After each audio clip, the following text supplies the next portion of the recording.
Hi, it's Alice Helwig, and this is a late night painting session at my kitchen table. So the first thing I did, I set up a still life and I'm just tinting the canvas. And the reason you put the color on is that you get rid of that white and it's easier to judge color.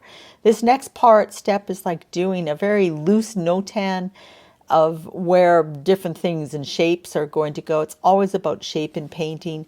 I then paint the background in really quickly, and that's because color is always judged by other colors, and so by putting the background, it helps me sort of see what's going on. I'm setting in the leaves, and just as an abstract shape, when I do peonies, I like to mark the middle of the peony. So I just have like a little yellow dot there. And now as I'm developing the flower, I'm thinking of the direction of the flower. You'll notice that with my whites, it's never pure white. White gives you an opportunity for color contrast. So you're always thinking of a tint with white. So it's a little bit pink or a little bit blue or a little bit green. As I'm painting, I'm putting in some values, looking at what I see and responding to it. And there's some darker grays in there, so I'm going to be putting them in as well. And then just developing the different areas of the flowers and looking at one flower compared to the next flower. Where do I see, contrast? Where do I see an edge?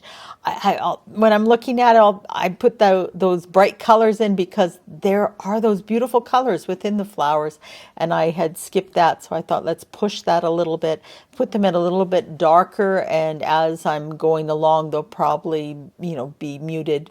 You'll see in the shadow there, you can get away with a lot of color. There is just a pure stroke of ultramarine blue that works really well.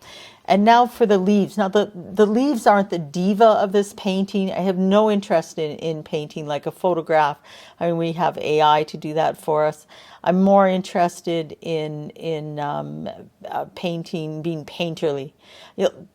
The background again gets another coat. You'll notice that I used thick paint in that, and with acrylic, if you want the colors to seem brighter, that's what you do. You use thick paint, and then often I'll do this. I'll put the passage of paint on and then alter it with a brush, come back. This is when I looked at it again and I thought, I just don't have that value in there. I kind of liked what was going on, but this really should be about light and dark. So I upped the value again. And then as I'm painting this, I'm trying to establish more of the pinks.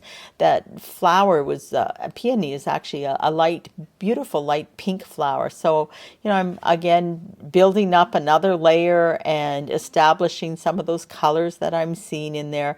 There's a beautiful red that was in the middle of that peony, so I'll put that in and then pull the brush strokes once again, and keeping that looseness and that painterliness that I'd love to do in my paintings.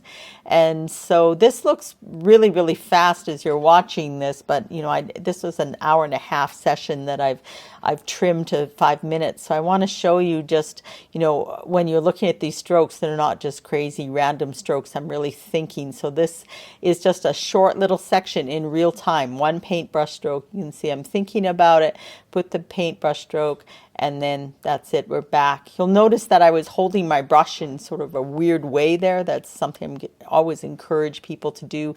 We don't need to hold the brush like a pen or pencil. In fact, you are moving it around to try to get a different mark and try to make a different mark. Establishing the different areas.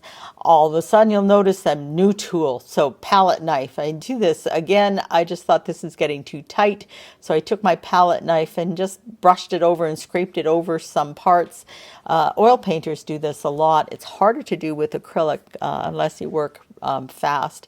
But then it's like pulling in those different areas, and then once again going back to that mark making and reestablishing some of those edges that you might have lost, and coming back and just finishing up, darkening. I wanted to darken up that background because I really wanted to pop things. Now, I'm still not completely happy with this painting, but for this session, we're coming near to the close of it. And the lighting in my kitchen at night isn't fantastic, so I'm going to show you just a brief lighting at the end. And I'll probably come back to this painting and do a little bit more work on it. That's for another video. Hope to see you then.